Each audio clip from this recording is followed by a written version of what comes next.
in the Opel Adam this morning. It's a really small car, like really small, and it comes in a bunch of different models. There's the Jam and the something something and the something something. This is the Opel Adam Rocks.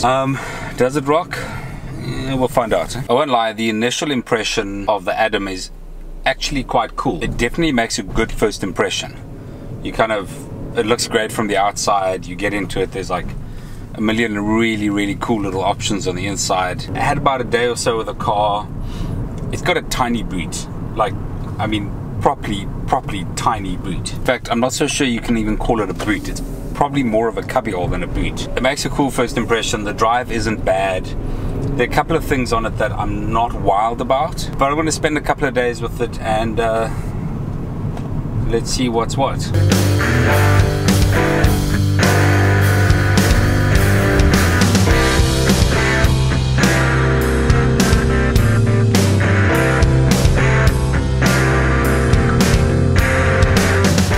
Opel Adam, very small, very well built, very expensive little hatch.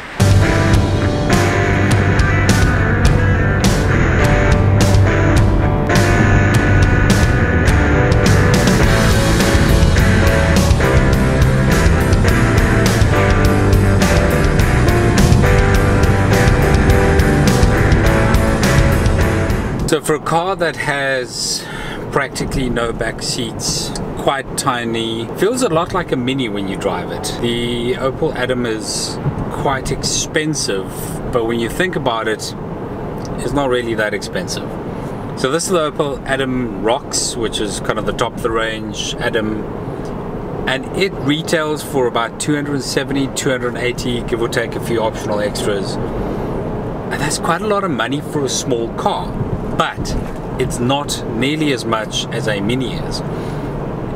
It doesn't have the BMW appeal, but something that strikes you about this car, and I suppose today's is kind of first impression day, is it feels really well built. I mean, I've driven a lot of cars that feel light and tinny and rubbish and like they're about to fall apart if you hit a speed bump. The Adam doesn't feel like that. It's a really well built car, and I suppose it is a German car, it is a German brand, so you kind of expect it from Opel. But when you take it into consideration that for under 300k you're buying a really funky car with a cloth sunroof, I'll show you that later, with a cloth sunroof, a relatively good amount of power, 270 grand's actually not that much. It could be a lot worse.